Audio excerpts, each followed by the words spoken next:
నల్గొండ జిల్లా Nakrekal centre road ప్రమాదాల నివారణ లక్ష్యంగా నల్గొండ జిల్లా నకరేకల్ పోలీస్ స్టేషన్లో డీఎస్పీ కె శివనామరెడ్డి మరియు అడిషనల్ ఎస్పీ రమేష్ ఆధ్వర్యంలో అరైవ్ అలైవ్ రోడ్డు భద్రతా అవగాహన కార్యక్రమం నిర్వహించారు. ప్రతి ఒక్క వాహనదారుడికి డ్రైవింగ్ లైసెన్స్ ఖచ్చితంగా ఉండాలని అధికారులు స్పష్టం చేశారు. ప్రస్తుతం ఆన్లైన్లో సులభంగా స్లాట్ బుక్ చేసుకుని లైసెన్స్ పొందే వెసులుబాటు ఉందని గుర్తు చేశారు. మనం నడిపే బండి ఏ కండిషన్లో ఉందో ఎప్పటికప్పుడు గమనించుకోవాలని, ఫిట్నెస్ సర్టిఫికెట్ తప్పనిసరిగా ఉండాలని సూచించారు. నేషనల్ హైవేపై ప్రమాదాలు ఎక్కువగా జరిగే బ్లాక్ స్పాట్లను గుర్తించి అక్కడ స్పీడ్ బ్రేకర్లు, సిగ్నల్ లైట్లు ఏర్పాటు చేస్తున్నట్టు తెలిపారు. ప్రాణాలు కోల్పోవడానికి ప్రధాన కారణం మద్యం సేవించి వాహనం నడపడమేనని, అలాంటి పనులకు దూరంగా ఉండాలని వాహనదారులను హెచ్చరించారు. అరైవ్ అనే ప్రోగ్రామ్ను మన జిల్లా ఎస్పీ గారి ఆదేశానుసారము నగరగల్ టౌన్ పోలీస్ స్టేషన్లో ఏర్పాటు చేయడం జరిగింది. ఈ కార్యక్రమాన్ని ముఖ్య అతిథిగా మన గౌరవనీయులు జిల్లా అడిషనల్ ఎస్పీ గారు రమేష్ సార్ రావడం జరిగింది. వారికి మరియు ఈ కార్యక్రమాన్ని ఏర్పాటు చేసిన సిఐ గారికి, మా పోలీస్ సిబ్బందికి, మరి ఇక్కడ విచ్చేసిన డ్రైవర్లు మరియు ఆహ్వానితులందరికీ కూడా, పత్రికా విలేకరులందరికీ కూడా నమస్సుమాంజలి. ఈ కార్యక్రమాన్ని గత నెల గౌరవ డీజీపీ సార్ రాష్ట్ర వ్యాప్తంగా అరైవ్ అలైవ్ అనే ప్రోగ్రామ్ను ప్రారంభించడం జరిగింది. మొదటి దశ జనవరి మాసంలో మనము లాస్ట్ వీక్లో కంప్లీట్ చేసుకున్నాము. అదేవిధంగా ఇది రెండవ ఫేజు. ఈ సందర్భంగా ఈ నెల 22వ తారీఖు నుంచి మంత్ ఎండింగ్ వరకు ఉంటుంది. అందరికీ కూడా క్షేమంగా ఇంటికి తిరిగి రావాలి డ్రైవర్లు. మనం ఎప్పుడైనా ఇంటి నుంచి పోతున్నప్పుడు డ్రైవర్ అనేది వృత్తి రోడ్డుపైకి ఎక్కినప్పుడు వాహనం తీసుకొని ఏ క్షణంలో ఏం జరుగుతుందో తెలియదు. మనం క్షేమంగా వెళ్ళినా కానీ ఎదుటివాని తప్పిదం వల్ల కూడా మన వాహనానికి యాక్సిడెంట్ జరిగే అవకాశం ఉంటుంది. ప్రమాదం జరిగి ప్రాణాలు కోల్పోయి ఉంటాము, ఎదుటి వాళ్ళు కూడా క్షేమంగా ఉంటారు రోడ్డు పైన ప్రయాణించేటప్పుడు అనేది ఉద్దేశంతో రకాలుగా ఉంటాయి. ఒకటి, మనకు ఓవర్ స్పీడ్గా వెళ్తాము, లేటుగా బయలుదేరుతాము, తొందరగా పోవాలనుకుంటాం. సపోజ్ 10 o'clock మన ఆఫీస్ ఉంటే మనము 9:30కి బయలుదేరాల్సింది 9:40కి అట్లా బయలుదేరుతాం. ఆ 10 minutes కవర్ అవ్వడానికి చాలా స్పీడ్గా పోతుంది. ఆ క్రమంలో ప్రమాదం జరిగే అవకాశం ఉంది. అదేవిధంగా డ్రంక్ అండ్ డ్రైవింగ్, మనము మద్యం సేవించి వాహనం నడిపినప్పుడు విచక్షణ కోల్పోయి ఆ బండి పైన మనకు పట్టు కోల్పోతాం. ఆ సందర్భంలో మనం రేజ్ చేస్తున్నామా, బ్రేక్ మీద కాలు పెడుతున్నామా, యాక్సిలేటర్ మీద కాలు పెడుతున్నామా అనేది మనము విచక్షణ కోల్పోయే అవకాశం ఉంది. ఆ సందర్భంలో కూడా మనము డ్రంక్ అండ్ డ్రైవ్ ఉన్నప్పుడు ప్రమాదాలు జరుగుతాయి. అదేవిధంగా 2-wheeler నడిపేటప్పుడు మనము హెల్మెట్ ధరించకుండా పోయినప్పుడు, మీ అందరికీ తెలుసు, హెల్మెట్ ఎప్పుడైతే ఉంటుందో సేఫ్గా ఉంటుందో మన హెడ్ ఇంజురీ నివారించబడుతుంది. కాబట్టి హెల్మెట్ లేనప్పుడు మనము రోడ్ యాక్సిడెంట్ జరిగి కింద పడ్డప్పుడు సీసీ రోడ్ అయితేనేమి, బీటీ రోడ్ అయితేనేమి, ఆ క్రమంలో హెడ్ దానికి తగిలినప్పుడు హెడ్ ఇంజురీ అయితే చనిపోయే అవకాశం ఉంది. కాబట్టి సీట్ బెల్ట్ ఖచ్చితంగా ధరించాలి.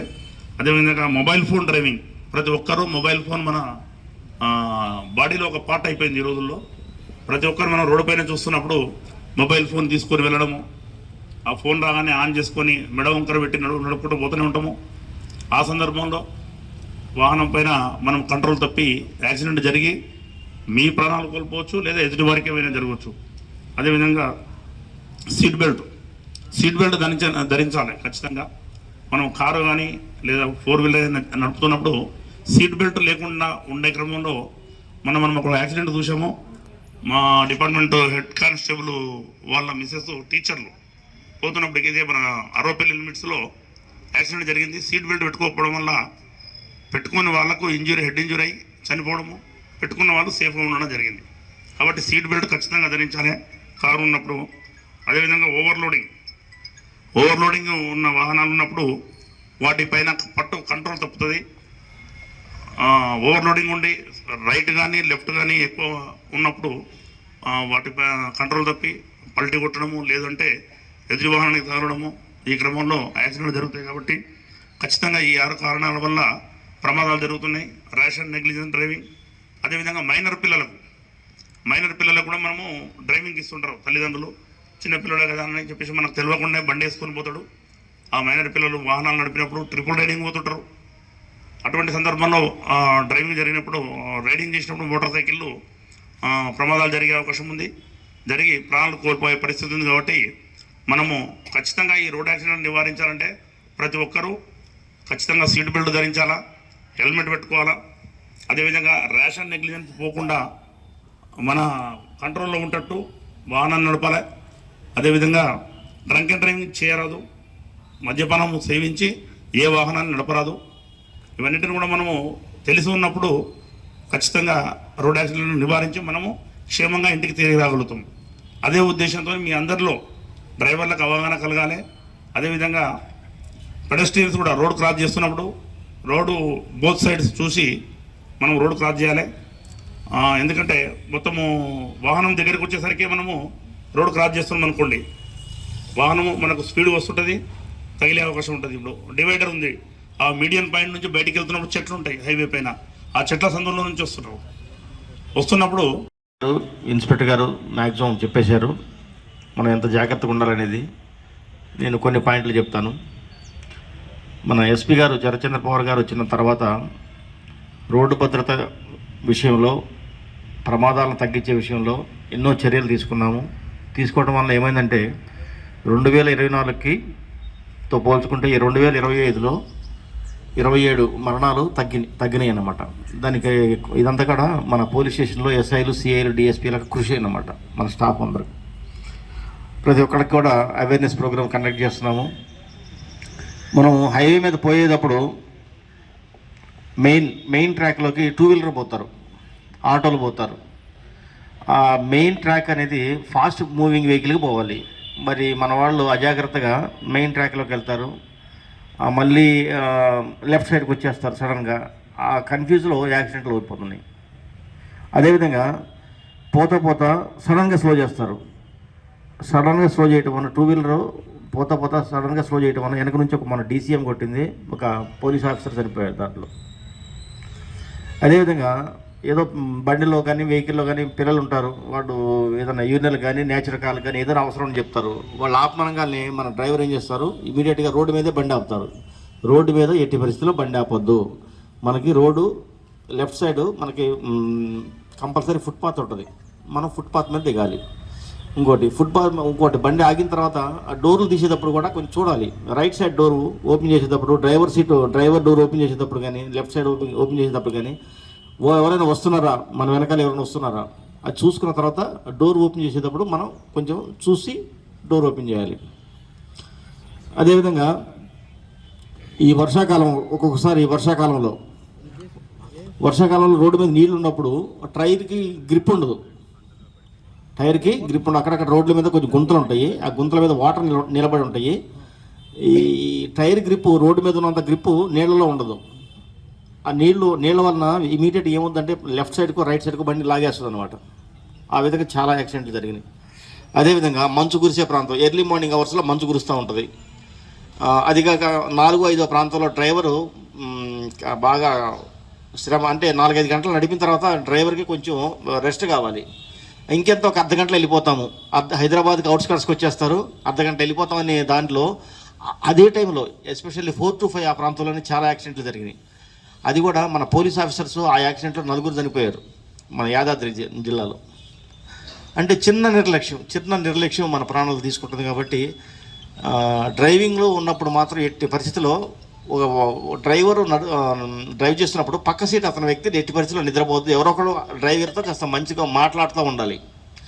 మనం అందరం కనుక రెస్ట్లో నిద్రపోతూ ఉంటే ఇక డ్రైవర్కి కూడా కొంచెం ఆటోమేటిక్గా అతను కూడా నిర్లక్ష్యంగా పోయే అవకాశం ఉంటుంది. కాబట్టి కంపల్సరీ ఒకళ్ళు బండిలో కూర్చున్న వాళ్ళు అబ్జర్వేషన్ చూస్తూ ఉండాలి, డ్రైవర్ ఎట్లా నడుపుతున్నాడు. ఒక్కొక్కసారి మనం పర్సనల్ డ్రైవర్ని ఎంగేజ్ చేసుకుంటాం పర్ డే, ఏదో అర్జెంటుగా కుదరక ఏదో చేసుకుంటాం. మరి అతను తాగి ఉన్నాడా లేదా అది కూడా చూసుకోవాలి. మనం తాగి ఎట్టి పరిస్థితుల్లో బండి నడిపియొద్దు, ఓవర్టేకింగ్ చేయొద్దు. అదేవిధంగా యూటర్న్, ఇప్పుడు విలేజ్ ప్రాంతాల్లో చిన్న బళ్ళు వేసుకుంటారు, టీవీఎస్ 50 అని ఉంటాయి కదా, వాళ్ళు విలేజ్లో అయితేనే ఎట్లా నడిపిస్తారో హైవే నుంచి సడన్గా రైట్ తీసుకుంటారు. ఈ హైవే మీద పోయే వాళ్ళు తమిళనాడు, మహారాష్ట్ర, పంజాబ్, ఎక్కడో వేరే రాష్ట్ర డ్రైవర్లు ఉంటారు. వాళ్ళకి తెలియదు ఎక్కడ యూటర్న్ ఉంది, ఎక్కడ సెంటర్ మీడియల్ గ్యాప్ ఉంది తెలియదు. వాళ్ళు ఎంత 100 meters వేగంలో పోతుంటారు. వీళ్ళు సడన్గా తీసే లోపల బస్సుకు కంట్రోల్ చేసే పవర్ ఉండదు. కంట్రోల్ చేస్తే బస్సులో ఉన్న వాళ్ళు కానీ పెద్ద వెహికల్ ఉన్న ఇంకా ఎక్కువ డ్యామేజ్ అవుతుంది. ఇక తప్పనిసరి పరిస్థితుల్లో ఒక్కొక్కసారి యాక్సిడెంట్లు అవుతాయి, ఎంత బ్రేక్ వేసినా కూడా. అందువల్ల విలేజ్ పీపుల్కి ఏంటంటే ఈ విలేజ్ నడిపించినట్టుగా హైవే మీదకి వచ్చినప్పుడు కాదు, కొంచెం జాగ్రత్తగా ఉండాలి.